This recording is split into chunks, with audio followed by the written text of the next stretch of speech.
So Steve, you've whittled your 32-man elite training squad down to 22 now, and you just finished making the phone calls. Are you happy with the way the squad looks on paper?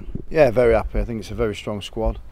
I think we've got plenty of players who obviously been involved in our ETS, but I think we've also shown that there's a way into the team and into the group from outside that as well. Obviously we've got 2 players included from outside and 1 player promoted from the England Knights as well. Obviously the headline maybe is Danny Brough included in the squad there. What does he bring to this England team that perhaps we didn't have during the Four Nations and further back? I think obviously Danny's talents are well documented. He's got an outstanding kicking game, but he's got an outstanding running game at this moment in time as well, and the flamboyancy that he brings to the game brings that spark and that energy into any group. So like I said, he's part of the 22-man squad, and we'll look at whittling it down to the final 17 a little bit later. How difficult is it to sort of strike a balance between sort of the here, the now and the form players, and also, you know, a squad building for the future, the Four Nations and the World Cup beyond that? Yeah, it's a good question, and it's it's one of those situations where you obviously are trying to get some exposure and some experience to a lot of our younger players, but at the same time this is a very important fixture, and you want to pick the best players and the ones that are in form, you know, wherever you possibly can. There's obviously an element of trust in some of the players. You understand that if you bring them into the group, you know what sort of performances you're going to get from them in big games, and this certainly will be no different.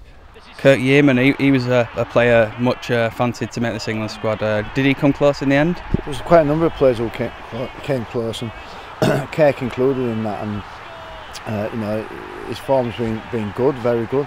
But I think the form of the other centres has been good as well. So Kirk's obviously giving us a lot to think about, and hopefully we'll continue that form and keep posing us some problems. Give us a bit of an insight into the way you pick your squad, because I guess you've been thinking about this 22-man squad ever since you named your 32-man elite training squad. Yeah, exactly. I mean, we had to announce the 32-man elite squad early in the season. We wanted to do that because we wanted to get our England programmes up and running. So, you know, the 32-man squad initially was picked on a little bit of form, but a little bit of foresight and looking forward and trying to predict how the first half of the season would go and how some of our players would perform, and looking at some of our young players and giving them some exposure. But certainly now it's come down to game time. I think more and more you have to look at the players who are in form, and I think in the group that we've certainly got some players in form.